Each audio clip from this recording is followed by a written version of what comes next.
All right, it's JPEG to RAW photo review, show number 34. And tonight, AD, we are finishing up June. Yeah, we're still a little behind. We're trying to catch up. But we had so many images in June, AD, we had to do it over 3 shows. So tonight we'll finish up June, and then we'll start moving into the July images, and then you start getting caught up. With that, let's talk about how do you enter. We're talking about the June images, but it's a September contest that started right now. And you go over to JPEG to RAW / contest. And right there's 2 ways to enter, the beginners group or our regulars group. And you can click on those things, and let's see. I'm not going to be able to walk through it all right now, but I'll show you as you go through it. There's a new upload thing. So when you get to the final, this is a semi thing. It doesn't look exactly like this, but similar. You fill out the form just like you would before, give us a little bit of information, and when you go to upload the file, it'll take you to this screen where you can just drag and drop it there or click on the button. Either way, and the file size restrictions are much bigger now, so that if you're running into problems before with the file size, you shouldn't have that problem anymore. It's fairly easy to do.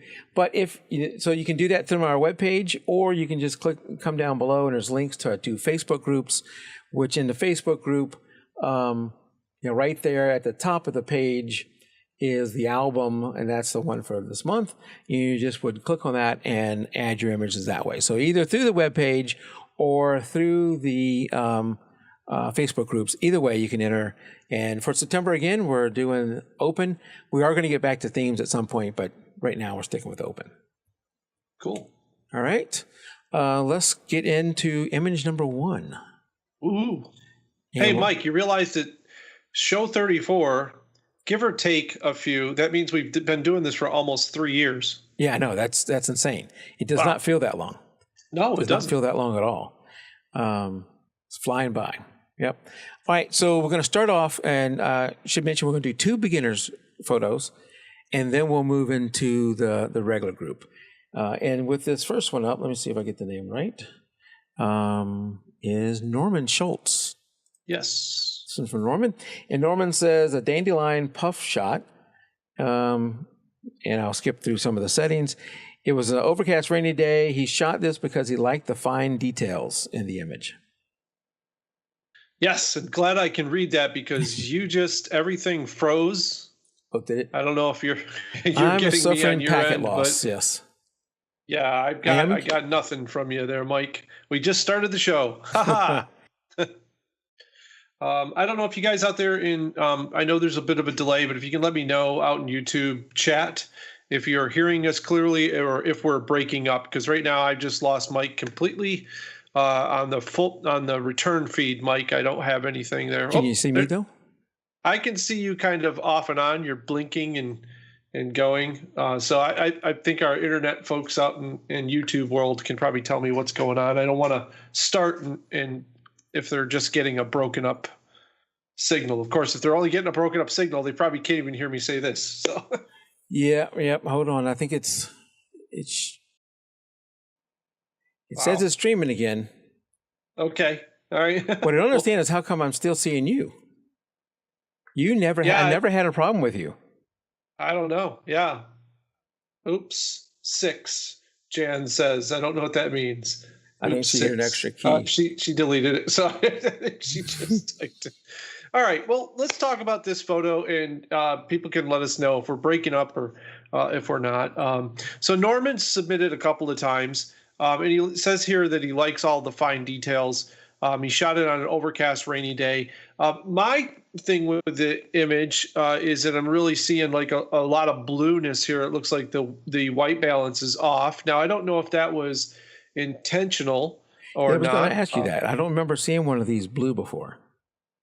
Yeah, and I didn't know if because it was a rainy day, quote unquote, kind of if it was a rainy day, I would probably expect there to be some drops of water on these because these do collect like a lot of water a lot of times. So I would really check, Norman, to see, if you wanted this effect, that's one thing. It's very cold to me. And so, we see dandelions, we think warm summer, even if it's cloudy out, that's a nice condition to shoot in. But I'm not sure what you were going for as far as the image goes, and the blue cast on the image is different for me, and it doesn't really, it kind of represents cold or snow to me more than it does a dandelion when they come out in the summer. What you just want to do there, though, is an easy fix if you're not sure how to do it. And I'm just going at this because you're in the beginner level. It's just if you're in Lightroom or in Photoshop Camera Raw, there's a little eyedropper you can select and grab that and just click on a part that you know on the dandelion that's supposed to be white, and it'll fix that that white balance for you. Or you can select the auto white balance too. It usually does a pretty good job of fixing the white balance here. Other than that, I think it's an interesting photo. It's a nice, it's not quite a macro. It's kind of like a micro shot. So he's in nice and close. I think that's cool.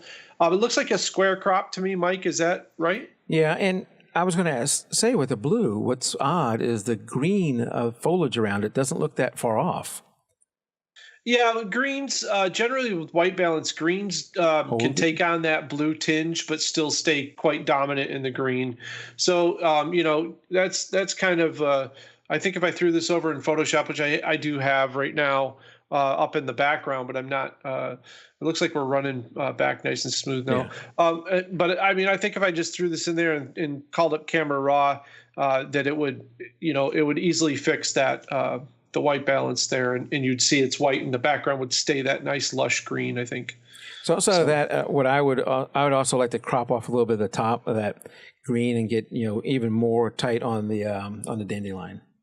Yeah, I think it becomes more of an abstract then, and we often struggle with abstract is the horseshoes and hand grenades things. It's not close, doesn't count. So it's basically like if it's abstract, and if it's not, it's definitely not. So this is kind of somewhere in between that, I think. But it's interesting shot, and it's the focus is good on it. So he got his subject in there, and it's just playing with composition and getting those tones. And if Norman, if you often process with different colors and things, I have a friend of mine who takes beautiful photos and then he messes with the colors, but he does it on purpose with a reason, like he knows what he's going for to get like a reaction out of people. And so if that's the case here, definitely, you're on the right track. But if you're going for, the realism of the dandelion, then, the blue is kind of offsetting a little bit. So. All right, Norman. Yeah. If you wouldn't mind at some point, put it in the Facebook group or email me, whatever. What if you were intentionally doing something there, we'd like to know. Cool. All right. So next one up in the beginners group is this one from Harvey Arbor. And I believe that he submitted 2 this time, if I remember. I remember where his other one was. Okay. But this one, he says, horses at Leman Street in London. Nice. Yeah, this is a cool subject matter to be able to shoot. And, we often talk about composition. I'll go right back to composition here. It's we got part of a horse in the shot. We've got some people in the background kind of milling around that are really sort of distracting to your subject. So the trick when you get shots like this and you want to take these photos of, statues and things like that is to get low, to use the hedges, use the ground, use objects to block out people if you can. Use angles, that sort of thing. And here we don't want, we've got the rear end of another horse there on the left, and right. That's really like that's kind of your photo bomber, right? And your horse is great, but it's kind of right dead center in the middle, which is very targeted. So if you want the horse to be like that, which it's got good composition because it kind of cuts across the frame nicely, that's fine. If you wanted to keep it centered like this and keep that the subject matter. But yeah, and I agree. Jan just makes a good observation out in the chat. It is crowded. I do feel like I'm in too tight a little bit. Maybe I'd like to pull back, but then you get the problem of the people, right? Mm-hmm. So you got to play with those angles and work on trying to, it's a trick. It's a magic trick to how can we get them people out of there, or are we going to include people and make them part of the story? Right. If so, we can't just have them milling around on the street in the back. And that's where photography gets really hard. That's where it becomes Yeah, that's the art of it is figuring that out. Now, a couple suggestions you could do, Mike, here is if you're allowed to have a small tripod here, you could put on an ND filter. One of the tricks that I like to do to remove people is I will put on an ND filter. And I will take a long exposure shot, and then people will ghost out and disappear. The other trick is if you don't have an ND filter, but you still have a tripod, is to take several shots as people move. And then what you do, you don't move your camera, you take the same shot over and over and over again, and then you'll take it back into Photoshop, and you'll load all of those photos on top of each other, and where the people are missing, you can actually use layers and remove everyone from the photo. So you end up with a nice clean photo with no people around it, or at least people only in the places you want them. So there's little things like that you can learn, little tricks that'll help you. It can be done in the field with an ND filter, or it can be done back at home using multiple exposures, or the angles, like I said, trying to find those perfect angles. Yeah. I was thinking a few things. One, you mentioned the horse, the rear end that we're seeing. He could have cropped that out in post. So you could do that. You can still do that with this image. It feels it has a little bit of a lean to the right, the image. A little bit, yeah. So that you can correct in post. Yep. The other thing, it would be harder in post, but maybe he could have shot this with a wider aperture and blurred a little bit more of the background out. Right. Yeah, you could do that for sure. Opening up the aperture a little bit. I'm not sure what the settings are here, but I would probably register a guess of f8 or somewhere in there, because there's a little bit of bokeh going on in the background, but without knowing the focal length and all that, it's tough to tell. Yeah. But yeah, you definitely could use the bokeh here. Would be wonderful, I would think.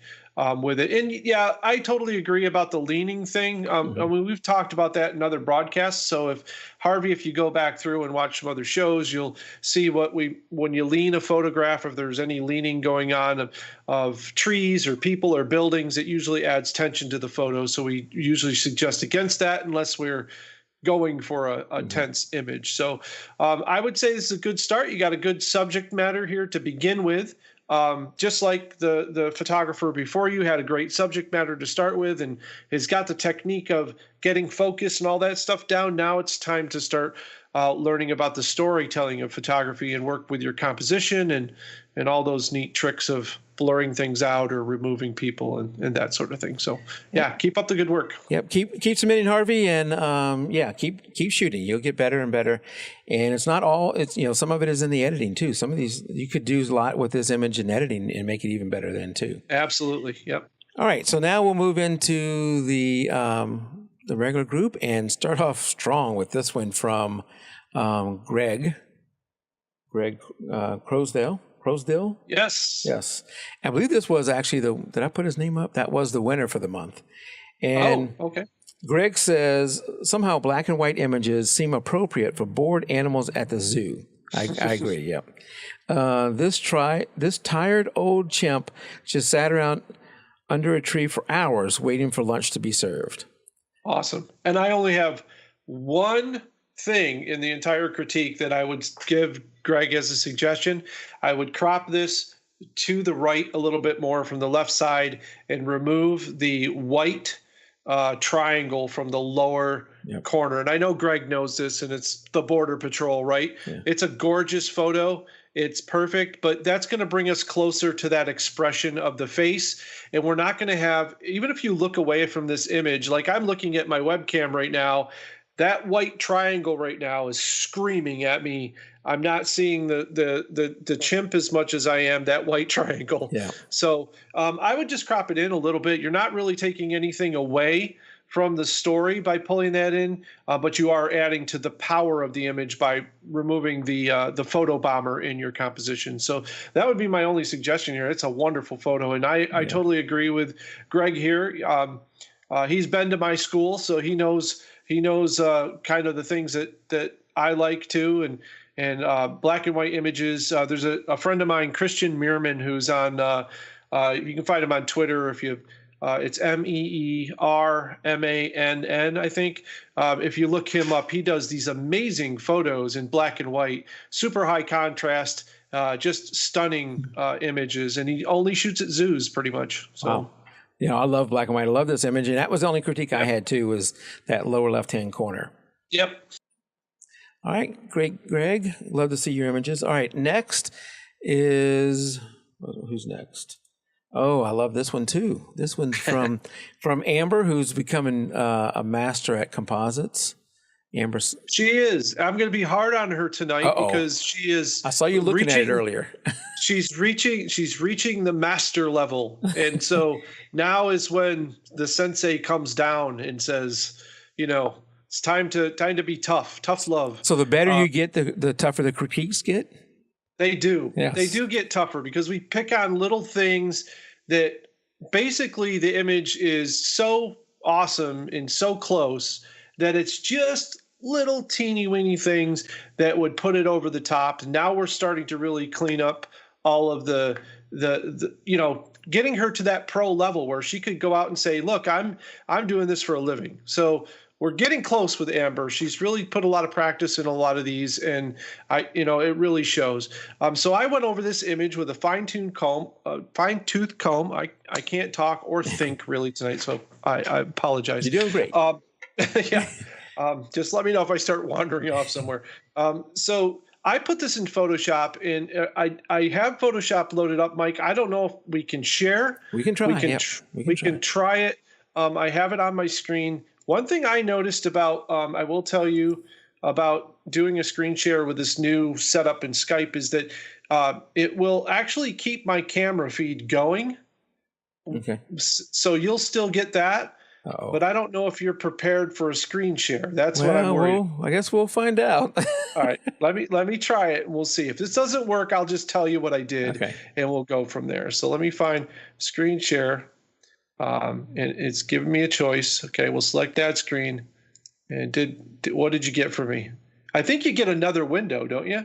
Okay, we're gonna wait just a second because edit the show here. Yeah, I'm gonna have to add a new feed because I'm not getting your screen share. Well, we don't have to do that. That's fine. It was just such a little thing. We don't really have to do. I can explain to Amber. She'll get it. Why is it not happening? That is so weird. You know what? I should have. Let me stop that. Let's just continue on. We don't want to hold these up. In time is critical with this connection that we have tonight. So yeah. Sorry, Amber.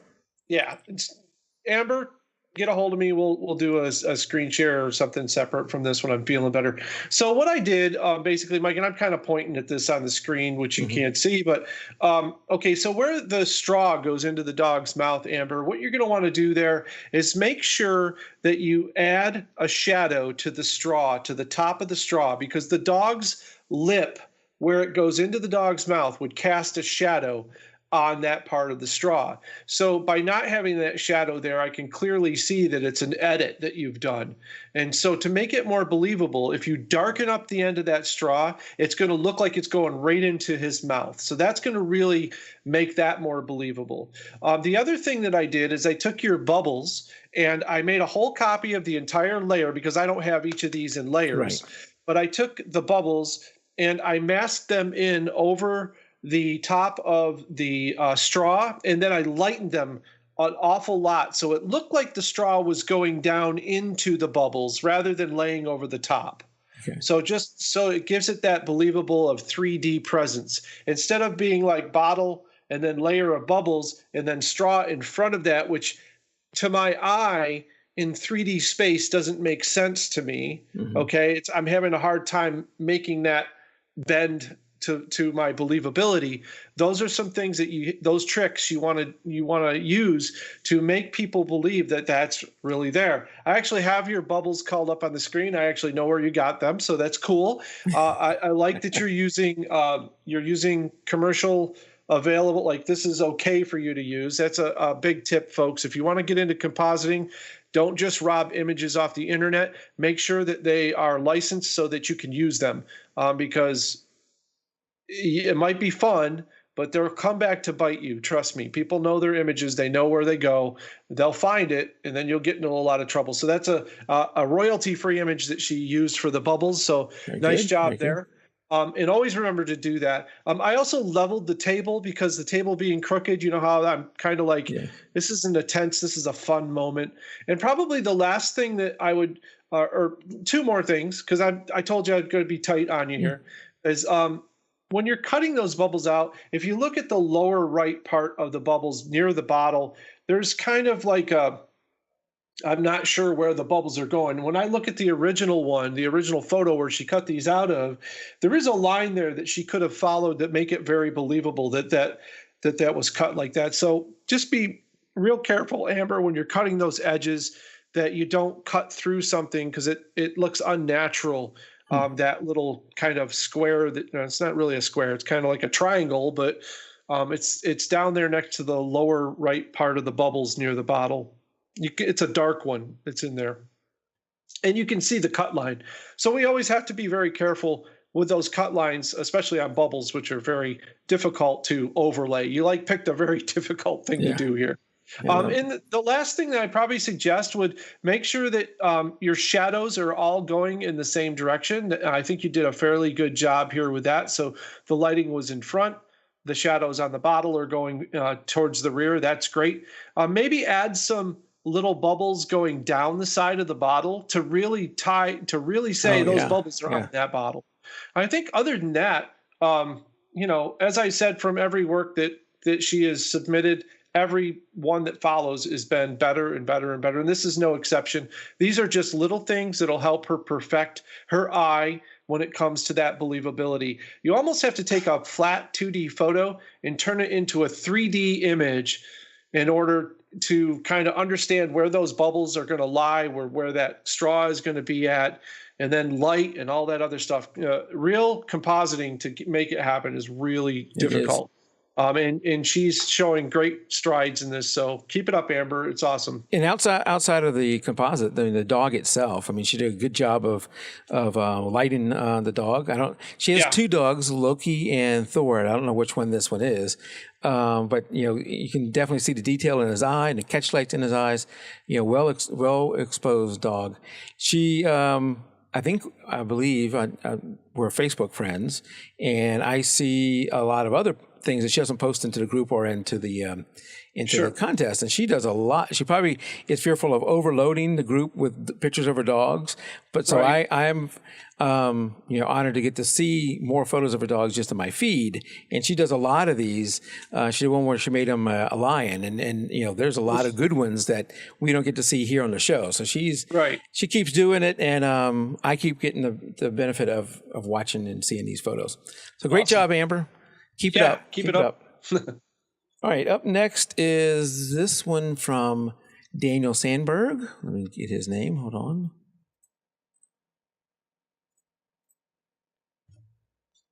And he says, Durban North Beach sunrise. That it is. Yep. I don't know. I like this photo too. I love the sky. I love how he has the sun behind one of the posts. Yep. I don't have much to say bad about this one. Yeah, I think I would have probably put the sun right behind the post, though. It's kind of like there or not there. Mm-hmm. It's kind of in between. Maybe that's what he was going for. That's fine. My other things that are always with any ocean shot, unless you want the two ships that are out there, or three ships, it looks like there's three of them. Unless you want them to be part of the story, I always get rid of the ghost ships on the, that are kind of out there. It looks like there's somebody in the water too. Wow, you see so much stuff that I don't see. Yeah, and so this is kind of like fine art level stuff. So Daniel, that's why I'm kind of putting this out there for you. There's stuff like if it's not part of the story, I would kind of get rid of it. This is a very leading lines, very fine artsy kind of photo, and I really think that the little distractions, the little things in the photo are almost become like dust spots. They're almost like if you're not helping my story, then you're really not, you're hindering it at that point. So I probably would remove those ships if they're not. I would get rid of those and get rid of I'm not sure if it's a bird or what it is. It's right to the left of the post. The first post. Yeah, the very first post. I thought that was a spike on my monitor until I increased the size of it and saw that it moved with it. Yeah, I'm always resizing the photos to see the text so I can see, because sometimes I have a little dust spot and I'm like, oh, I better check. And he does have a dust spot on this just to the right of the light post, the very first light post there, right to the right of that, there is a dark dust spot there. And mainly, though, the thing I wanted to talk about here, that's all just simple little clean up your photos, before you release them to the world. Mainly for me was, if this was an HDR photo, which I don't know if it was, but if it was an HDR, be very careful with two settings: clarity, and also pulling your highlights down too far. Because what happens when you pull your highlights down too far is this ghosting that you get around these poles. Because in HDR, the difference between shadow and light, that contrast point, once you pull down the highlights, then you start getting this transitional ghost kind of thing. And you can clearly see that around pretty much everything. There's like a glow around of all of the areas in the blue here near the top of this pole and on the right. And it kind of looks like a smoke, almost like and I call that like dirtying up the photo. A light glow being. And what caused that? What do you think caused that? That usually is caused by pulling your highlights down too far in order to recover your highlights.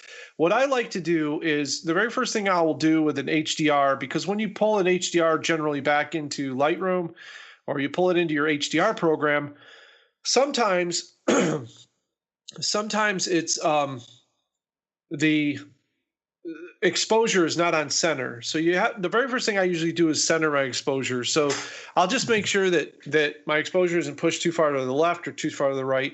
And then once I have those two things kind of centered, then I'll start working on shadows and highlights. But I generally won't pull down those highlights farther than 50%. If I have to, then I'll go back and usually regenerate the HDR or reconsider my exposure and what I shot, because it I might be pulling them too far.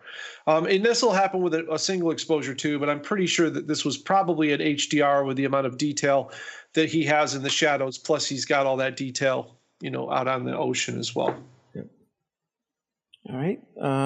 Good feedback. I'm sorry, Daniel. I'm running out of juice here to talk. It's getting hard for me to breathe. So it's an excellent photo. I don't want you to think anything bad about that. These are just tips and techniques to help you with getting clean HDR shots, because it's very hard when you start moving sliders around. So that's just a tip: is watch your highlights. That's where that shadowing and your clarity control is where those where that kind of dark glow comes from. Very good. Okay. I love that image, though. Yes, very cool. All right, up next is this one from Daryl Harrington. Yes. And Daryl says he's fortunate enough to visit Banff National Park again this week, or whenever he shot it. Yep. It rained most of the days when he was there. He was able to squeeze in this 300-second exposure in between rain squalls while visiting Lake Minnewaca. I'm becoming obsessed with long exposures, as I love the mood they express. Oh, and I love that too. I love long exposures of water when it smooths them out and creates that. Yeah, it's I've kind of fallen in love with the long exposures too. I think I like the way that it displays time. So for me, it's like you see this rock there, this mountain, this huge structure, and then time is just flying by it. And that's what, the long exposure means to me when I see it. I'm confused by the crop here. I love the water, but is all of that water needed? Is all of that water the story? Generally, when we have a horizon line and we put it near the center of the image, we're looking for a reflection there. It's called reflective symmetry. So we're using that horizon line in the middle to get reflection on the bottom in the water. In this case, we don't have a reflection really in the water.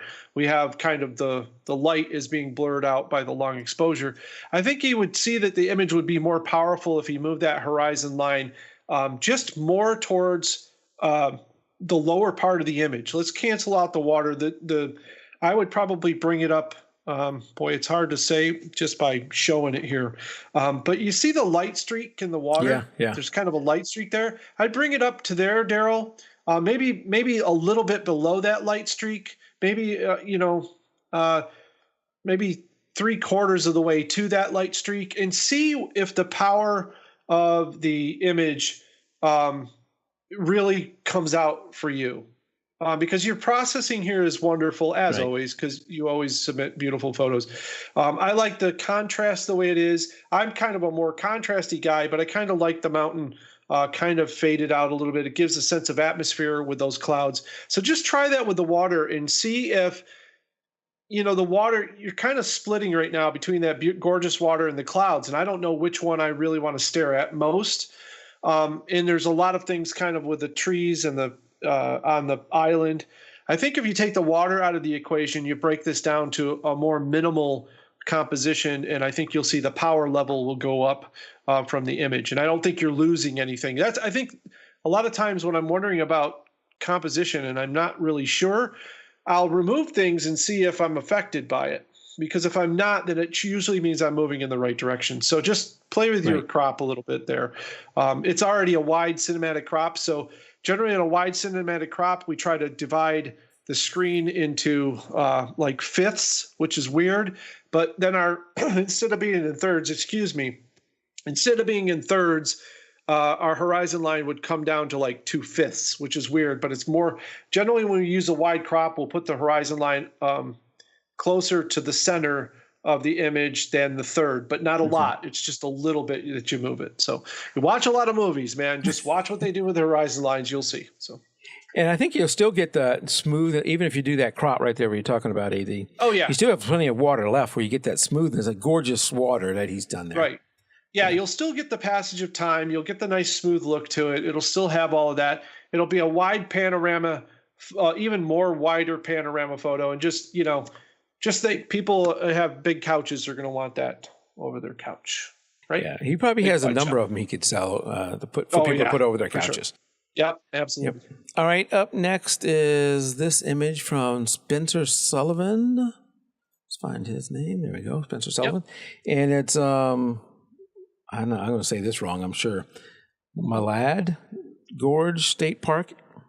In Idaho. To me, and I'm looking on a non-calibrated monitor, so if I'm wrong here, you can correct me. It looks oversaturated. Yeah, a little bit. Yep. Maybe a little bit too much blue, a little too much green. I don't know. Maybe it was that green there. And of course, I'm looking on a non-calibrated monitor over here. So we look over here. It's not quite Mike, and so here's the thing. Spencer, as far as I can tell, did not give us his goal. Yeah. So sometimes oversaturated, if that's what you're going for, that's fine. I used to, when I first started doing critiques, I would be real hard on people on their saturation levels and on their, is this white perfectly? And then I started realizing as I process photos, sometimes I want saturation in certain areas to draw the eye. Sometimes I don't. I think for me, again, this image is, first we've got the lean of the image, which is, and this image is really scary to me. So really?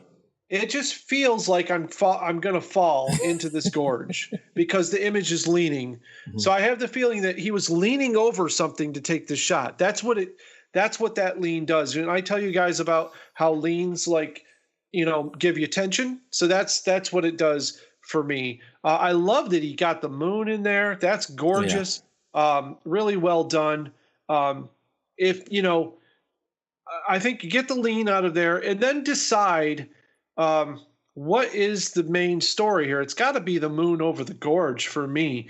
And so I don't know as much of that saturation is needed down there as to draw my eye away from the moon. I think the moon is like where you want the eye to go. And I think he kind of has that idea with the stream going that way. Right, kind of leading us to that. Yeah. Yeah, so he's on the right track. And saturation is not as bad when I look on my calibrated monitor. I probably still would have pull it back a little bit. And I think in the lower half of this image, I would have done that. And maybe in the upper half, I would have kept the saturation. Yeah. I also, you mentioned the lean, but the thing to the right, at the very right, bottom right of the, that, I don't know if that's a wall blocking you from falling in. Right. I like, just crop that out maybe. Yeah, I think that just kind of messes with your sense of depth, right? Because nothing else in the image is that close to us. Right. So I think Try that, Spencer. yeah, what we usually worry about with that is, again, the problem of having a photo bomber, somebody who steps into the photo real close while we're trying to take a picture of, the moon and the nice valley or canyon that we have here. So, but one of the things I would suggest, Spencer, try. One of the things I love to do with late evening shots or sunsets or these new moon shots or like this is try setting your white balance to shade. It really will make your sky pop out with beautiful colors, and you'll find, I think it'll more represent what you're going for there. Just give that, I would give that a try. And even if you have an image where it doesn't look good on the whole image, you can use a gradient on the top part of the image and just do that white balance on the top part of the image. I've done that before too, just so the sky takes on that rich tone, but we don't, over make everything below it pink or yellow or blue or whatever that white balance would do to it. So yep. All right, great, Spencer. And your photo looks a lot better when I look at it on a calibrated monitor, by the way. There you go. All right, so last one is this image from Christina. I'm confused. Christina Binge. Why are you confused? I'm confused by the description. Well, we can always go with maybe Mike copied the wrong one, but I don't know. Did I copy the wrong one? I will just say that she is end out of the description. there. Yeah. So the if end Christina of the wants says, this is my boy playing with dinosaurs. What? That's what the end of my description says. That I bet when I copied over her thing, I didn't delete y'all. And if you're watching the show, you're not seeing what AD is seeing, but we have a document we look through for this where I put the text, and whoever submitted the photo, I'll put the text with it so AD can see it and we can see it. And that is probably that this is my boy playing with his dinosaurs. That part of the text is probably a leftover from the image that was there before. It was not Christina's text. So the text before that is Christina's. So y'all aren't seeing that, but a little funny on the side. Not saying that what I posted there even with that is Christina's stuff, because she doesn't mention, I think, the word strawberry anywhere in the text. So it could be I had the wrong thing there too. Well, that's okay. It's a beautiful image. Well done as usual, Christina. As AD's talking, I'm going to look it up. Yeah, I'm not sure. I'm not sure if that. I know that's not right, because it's not been a long time since you posted. I just looked at a bunch of your photos, so that's okay. I think Christina's been watching the show or something, because she got her composition here is great. She's got the main subject here right in the thirds. It's in focus perfectly. We've got the rest of the fruit is kind of spreading out, and then that lovely glimpse of the table that it's sitting on there, which is awesome. So the text just changed, AD. It now says what she really did. Look at that. It says what she really said, and it's not going to help us a lot. Sorry, Christina. It says strawberry is yummy. I wish y'all could have seen what I had posted there. I don't know where I got all that. Her actual description of this is strawberry is yummy. There you go. And she's absolutely right. And no description. I don't think she needs to tell me why she took the shot. I mean, that is it right there. And they look great. The color's great. Oh yeah. The choice of lens and depth of field is awesome. So yeah, this is a great photo all the way around. I really like it. And she always submits great stuff to look at. And I usually have something to talk about, but I think in this shot, I think it's great just the way it is. I'd put this up on a stock photos site to sell it for sure. I will tell you that what I really like, I like this image. The color is awesome as I look over here on my calibrated monitor versus over there. But that one strawberry, we can see a lot of the strawberry. It's not covered, it's sitting on top, and you can see a lot of that strawberry versus the others that are covered by each other.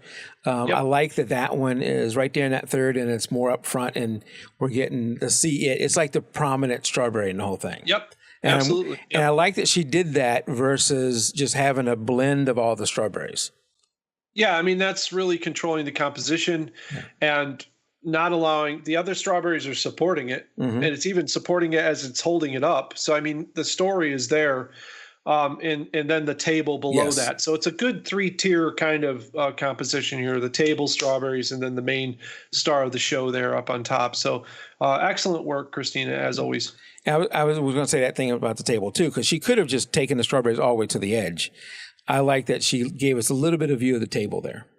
Little country living there, little country table. Yep, like it. All right, well, that was our last image. So before we head out, let's go over to AD's website, which is theexplorographer.com, which is, if you want to get in touch with AD, that's the best place to go, over to theexplorographer.com.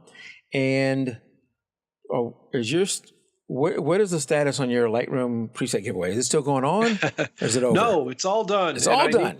I need to pick the winners. I have everybody's names, and I have been so under the weather that I have not had a chance to run that out. So please be patient. If you're out there listening and you entered, I will be doing the drawing this week. I'm starting to feel a little bit better. So hopefully I'll get back to work and get stuff done. So yeah, that's all over with. All right. I am in the beta phase with the last set of I've been doing a special project on Twitter. I have not been in Flickr as well. Yeah, I've seen that. And don't give anything away, Mike, if you figured it out. But I've been posting 2 or 3 photos a day. There's something special about the group of photos that goes from the very start of when I started doing it. It's not done yet. The project's about 20% done, but a lot of the photos that you're seeing, I'm using the new presets with. So a lot of those photos in that feed are straight out of the camera, and then I'm just using the presets, right, slapping them on and shooting them out. So I did not pick that up, no, but now I know. And those presets you're talking about are here, available on your tools, Photo Tools store. So if you're over on AD's site, you can just go over to store, then the Photo Tools store, and then you got for let's see, Luminar, Aurora, Lightroom, and Photoshop, and others. Awesome. And if you're not already a Patreon of AD's, go over to creators.com, which is where you can become a Patreon of his, and you'll get notifications when he's going to be doing a live video. And you can watch that live video and interact, just like you can with this show. You can interact, and as a Patreon, we can also suggest topics, right? Yes, absolutely. Yep. In fact, I'm like, want you guys to. I'm begging you guys to please submit subjects. It's hard for me to come up with stuff every day without jumping too far ahead of other people, and then just still to keep it interesting. So we have my live stream was supposed to go out on Friday. Of course, I fell ill on Friday, and through the weekend have not been good. And I know I couldn't get through the whole stream without just passing out, and like I'm close to at this point.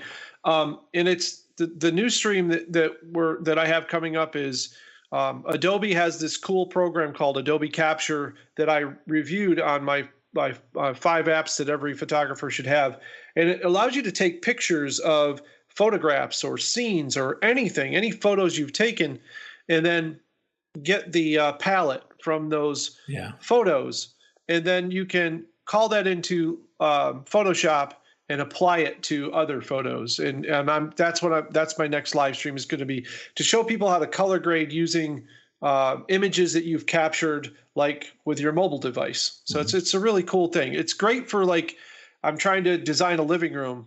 And I like the color, and I want some art, maybe some of your own stuff. It allows you to take something that inspires you, pull those colors out, paint your walls, get your furniture those colors, and then apply those same filters to your artwork so that your artwork can match all of that too and pull it all together into one big thing. So That's cool.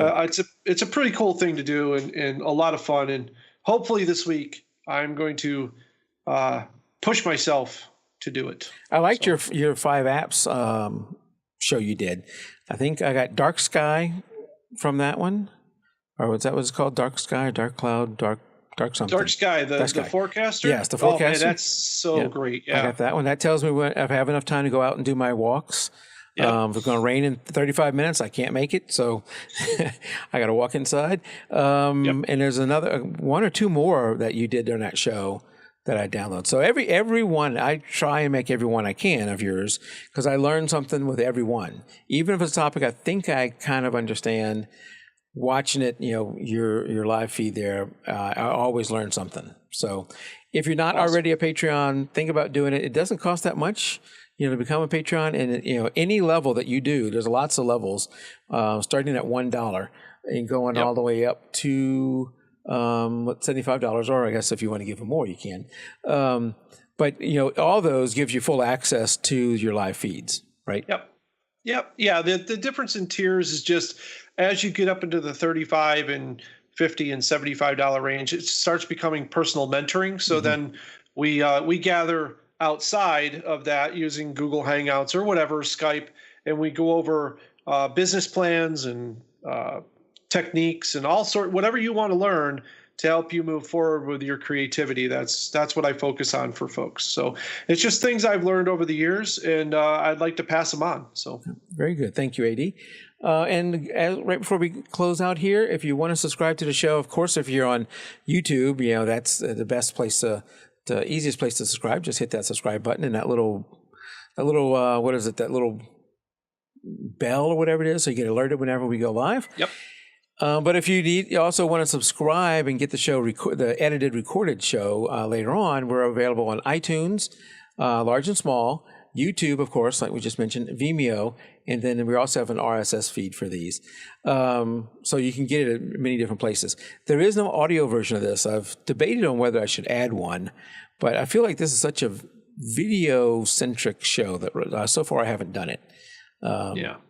I don't know. I may change that in the future, but for right now, it's video only. So there's multiple ways there to get it. If you can't remember all that, just go over to jpaytoraw.com/subscribe, and all these links are available there. All right. So until next show, keep shooting, everybody. Good night. Good night.